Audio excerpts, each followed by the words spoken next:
تو اس کو پوچھ ہوگی اے بندے تو میرے سامنے کھڑا ہو کر نماز پڑھتا تھا، 5 وقت مسجد میں آتا تھا، 5 وقت میں کتنے رکعتیں پڑھتا تھا، ہر رکعت میں یہی وعدہ کرتا تھا، وعدہ کرنے کے بعد جو ہے باہر جا کر تو اپنی مدد کسی اور سے مانگتا تھا، تو اپنے کاروبار میں دھوکہ نہیں کرتا تھا کہ میرا مال بڑھ جائے گا، تو یہ یقین کامل نہ تھا مجھ پر، تو جو ہے فریب کرتا تھا، لوٹ گھسوٹ کرتا تھا، رشوت خوری کرتا تھا، سود لیتا تھا، سود کے کاروبار کرتا تھا، یہ سارے کے سارے تیرے دھندے تھے، لیکن پھر بھی مجھ سے تو وعدہ کرتا رہا، میں نے تیرے اس وعدے کو جو تو وعدہ خلافی کرتا رہا باہر جا کر، کبھی جو دوسرے دن یہ نہ کہا کہ تم بے ایمان ہے۔ اللہ نے بندے کو نہیں کہا تو بے ایمان ہے۔ صبح کی نماز میں، فجر کی نماز میں 2 رکعت سنت پڑھ کر، 2 رکعت جو ہے فرض پڑھ کر، 4 رکعت بندہ ایمان والا پڑھ کر جو ہے 4 مرتبہ، 1 مرتبہ نہیں، 2 مرتبہ نہیں، 4 مرتبہ فجر کی نماز میں کہتا ہے ایاک نعبد و ایاک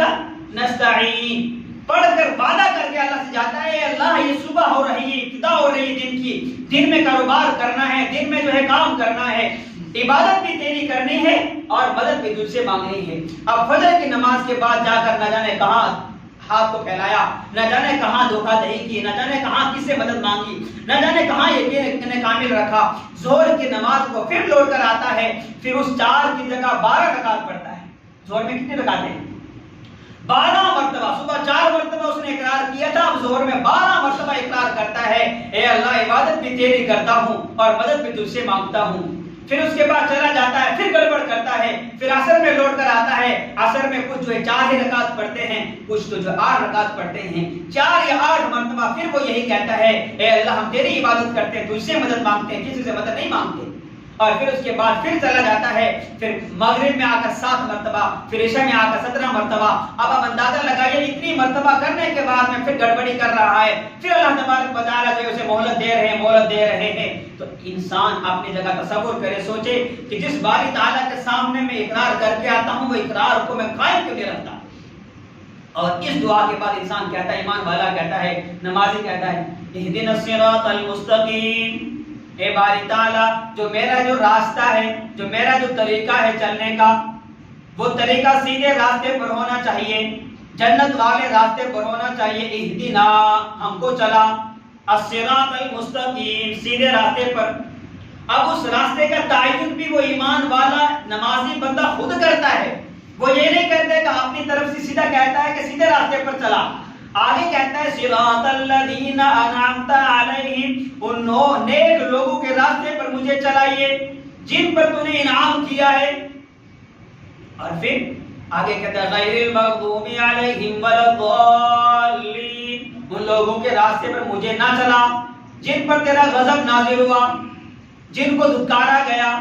جو جہنم کے مستحق بنے، ان کے راستے پر نہ چلائیے۔ یہ دعا کر کے انسان ہر نماز میں، ہر رکعت میں نکلتا ہے، سیدھے راستے کی تلقین کر کے نکلتا ہے، سیدھے راستے کو مانگ کر نکلتا ہے، لیکن پھر اپنے کرتوت، اپنے افعال باہر جا کر بغیر نماز کے یوں کرتا ہے کہ اس کے جو ہے وہ طریقے ہوتے ہیں جو غیروں کے طریقے ہوتے ہیں، اس راستے پر چلتا ہے جو راستہ غیروں کا ہے، جسے خود نماز میں کہہ کر آیا غیر المغضوب علیہم، اس راستے پر نہیں چلانا، جن لوگوں کے راستے پر چل کر ان لوگوں پر غضب نازل ہوا، ان لوگ غلط لوگوں کے راستے پر مجھے نہیں چلانا، گمراہ لوگوں کے راستے پر نہیں چلانا۔ لیکن انسان کے نماز کے باہر کے افعال پھر وہی ہو جاتے ہیں۔